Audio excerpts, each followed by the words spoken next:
On est avec notre sympathique chroniqueur François Garceau. Comment ça va aujourd'hui? Ça va bien, toi? Ah, je suis complètement épuisé, François. J'ai passé la soirée à faire du transfert de photos avec la main qui piche. Puis honnêtement, une photo à la fois, ça n'a pas de bon sens, c'est ben trop long. Est-ce que... Ben gars, on va aller voir ça.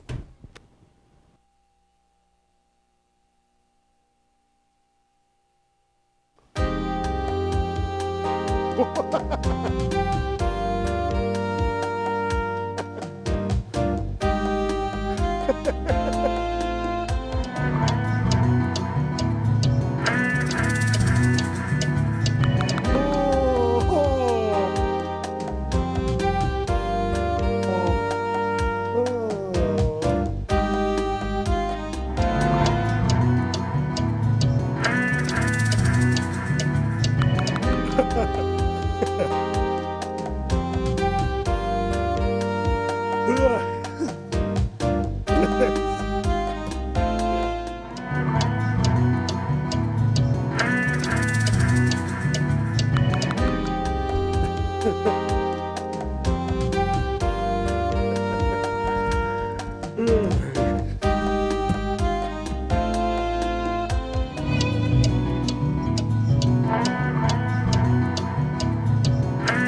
Bonjour et bienvenue à Aujourd'hui en direct.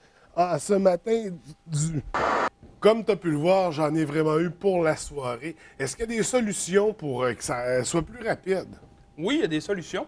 Il y a deux sortes de solutions. C'est-à-dire que, premièrement, tu dois apprendre à emballer tes photos. C'est-à-dire que, là, présentement, tu envoies une lettre à la fois, Ouais. lorsque tu pourras envoyer un colis. OK. Et aussi, tu prends la poste la plus longue, lorsque tu pourrais prendre la poste prioritaire. Donc, on va essayer de se démêler avec ça. Ouais. Comment t'aider? En premier lieu, il faut que tu emballes tes colis. C'est-à-dire que là, tu avais plusieurs photos ensemble. Tu dois apprendre à compresser ces photos-là. Donc, comment ça fonctionne, la compression? C'est facile. C'est lorsqu'on clique plusieurs fichiers ensemble, lorsqu'on clique sur la souris de droite, on va avoir l'option de compresser les fichiers. Il va vous demander deux sortes d'extensions, un fichier zip ou un fichier rare. Donc, lorsque vous trouvez un fichier zip ou un fichier rare, c'est un fichier qui est compressé. Ça veut dire qu'on ne peut pas le lire. C'est-à-dire, tu prends tes photos, tu les compresses en une boîte. À partir de ce moment-là, on ne peut plus lire les photos, mais par contre, elles prennent beaucoup moins d'espace et elles sont dans un seul ensemble. Comment est-ce qu'on va faire pour les décompresser ou pour la désemballer? Ça va nous prendre un logiciel. Donc, le logiciel, il s'appelle WinZip ou WinRAR. Il en existe plusieurs autres. Il y a des versions gratuites de ces logiciels-là. Des Donc, versions... il y a des équivalences. Oui, il y a plein d'équivalents, mais WinZip, WinRAR, c'est les officiels. Si vous allez chercher ces logiciels-là, ils vont peut-être vous demander de payer, mais il y a des versions gratuites qui ne font que décompresser. Les versions payantes font beaucoup d'autres choses. Ouais. Mais au moins, vous êtes sûr d'avoir les bonnes versions. Allez pas chercher des attrape-nigo, allez pas chercher plein de logiciels qui vous disent « Ah, on va vous aider à télécharger, on va vous aider à décompresser, ainsi de suite. » WinZip, WinRAR, ça fait un job.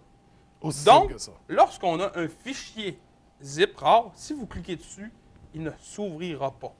Ou, si vous avez WinRAR, WinRAR va ouvrir et va vous proposer de décompresser. Donc, si on veut voir les photos, il va falloir qu'on ouvre tous ces fichiers-là et qu'on les remette à nouveau en pleine grosseur. Donc, on va extraire les fichiers. WinZip va vous demander, voulez-vous que j'extrais les fichiers à un endroit en particulier?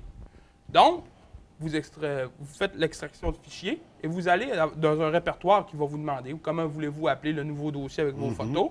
Vous allez chercher toutes les photos ou tous les fichiers et vous y avez accès comme si c'était les photos originales. Donc, déjà là, on vient de diminuer la grosseur du paquet et on vient de diminuer le nombre de manipulations que tu vas faire. Donc, tu aurais pu envoyer seulement un fichier, le laisser télécharger pendant toute la soirée s'il est vraiment volumineux et faire autre chose. Tu n'aurais pas été en retard à matin. Ouais. Par contre, ça dépend aussi de la manière que tu vas l'envoyer. Il y a des gens qui aiment envoyer des fichiers par Twitter, par Facebook, par justement les comptes courriels. Ça ne veut pas dire que ça va être forcément la bonne méthode, parce que ce sont vraiment des utilitaires qui vous permettent d'envoyer un nombre maximal de données, c'est-à-dire que vous ne pourrez pas envoyer beaucoup de choses. Vous allez vous rendre compte que par mois, il vous empêche d'en envoyer un certain nombre. Donc, vous envoyez un fichier, pour ça, vous avez les mails liés, vous ne pouvez plus en envoyer, et ça va être long. Ou ils vont vous demander d'attendre que le destinataire accepte de recevoir les fichiers, ainsi de suite. Donc, c'est à déconseiller. Ces sites web-là servent à d'autres choses qu'à envoyer des fichiers. Une photo, c'est correct, mais 300, c'est un peu exagéré. Il existe une autre chose qui nous permet de transférer des données facilement et qui ne sert pas juste à ça, mais qui est vraiment l'utilité, c'est le cloud. Le fameux cloud. Pour les gens qui ne sont pas habitués avec ce concept-là, ce sont des disques durs sur Internet. C'est-à-dire que votre disque dur n'est plus sur l'ordinateur, mais bien dans un serveur, dans une compagnie XY. Comme la première compagnie qui a sorti ce fameux service-là, c'est Apple, le fameux iCloud, qui permettait justement d'avoir toutes les photos dans un registre et que vous puissiez accéder à ces photos-là avec tous vos appareils, c'est-à-dire l'iPhone, l'iPad, l'ordinateur, l'Apple TV. Avec un nom d'utilisateur, un mot de passe, j'imagine. Et bien sûr, bien sûr. Donc, il y a une certaine sécurité aussi.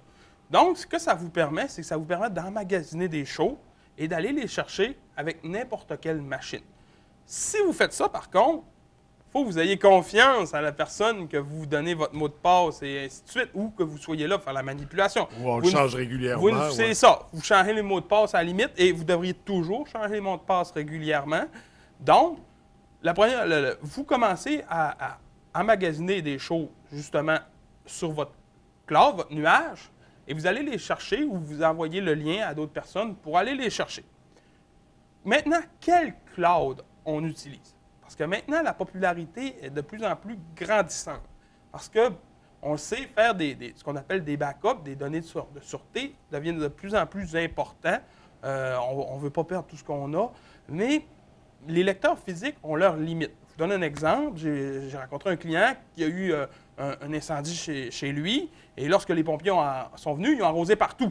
Donc, son disque dur externe qui servait à emmagasiner toutes ces données, il a passé par là aussi.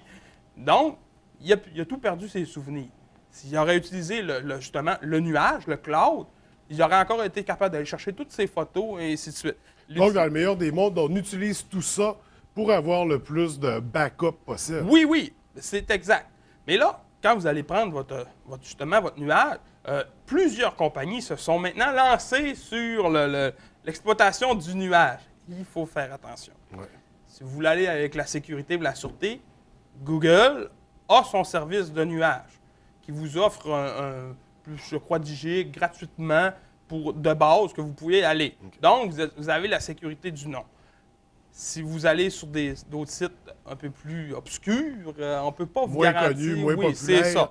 On fait toujours attention avec ça. On y va avec des noms connus. C'est ça. Puis quitte à aller lire les blogs aussi. Oui, les blogs, justement, il y a beaucoup de gens qui font des références, des commentaires. Attention à celui-là, lui est super bon, on se réfère à ça. Dans ces cas-là, Google est votre ami. Vous marquez justement le nom du site qui vous offre et vous demandez des analyses et des commentaires. Vous allez être capable d'avoir justement l'heure juste. Faut faire attention parce que là, vous avez un compte gratuit, il vous offre 10 gigs de données gratuits, mais si vous téléversez un film HD à l'intérieur de ce nuage-là, vous en allez avoir pour la soirée. Là où ce qu'il faut faire attention, c'est qu'eux autres vous offrent, avec un certain montant, bien sûr, d'augmenter votre capacité et votre taux de transfert. Allez-y selon votre besoin. Mais rendu là, c'est ça, c'est des besoins précis. Ça va être pour une entreprise, ça va être pour quelqu'un qui travaille sur l'ordinateur, sur Internet. Ça dépend de ce que vous mettez. Si vous mettez des photos, vous n'avez pas besoin d'un gros taux de transfert. Si vous mettez des gros films pesants que vous allez chercher, vous allez peut-être avoir besoin de plus de place, parce que des films HD, c'est quand même volumineux. et vous allez avoir besoin d'un meilleur taux de transfert. Ça dépend toujours de notre besoin. Mais rendu là, c'est plus une utilisation de base non plus. C'est des gens qui sont déjà avancés qui vont avoir besoin de ces services-là. Oui, mais ça va devenir de plus en plus pressant. C'est-à-dire que maintenant, la problématique qu'on vit, c'est que nos ordinateurs sont dépassés après 5 ans. Ouais. On s'achète des nouvelles machines. Il faut toujours faire transférer les données. Avec le nuage, on règle tous ces problèmes-là d'un seul coup. Tout est à ces endroits-là. Et ça ne s'efface pas. Là. Les autres font plusieurs copies, et ainsi de suite. Je ne vous dis pas non plus d'aller téléverser des documents confidentiels, là, des choses qui peuvent être... non, on fait attention, surtout avec ce qui est arrivé dernièrement. Oui, avec le Heartbleed. Ouais. Donc, ce qu'on fait, c'est que les choses normales, les photos de famille, des vidéos qu'on veut garder, des images, ainsi de suite, vous le faites là. Mais par contre, pour ce qui est un peu plus... documents confidentiels, top secret. Vous pouvez vous acheter un coffre-fort à l'abri du feu et mettre une disquette. Il y a d'autres alternatives. C'est ça. Mais ça va devenir de plus en plus populaire et même les plateformes de jeux vidéo s'en vont vers le nuage. Donc, il va falloir se mettre à la page de 2014. Donc, maintenant, on est à jour par rapport à ça pour le transfert de contenu. Super intéressant, François. Merci beaucoup. Ça fait plaisir. Et à bientôt. À bientôt.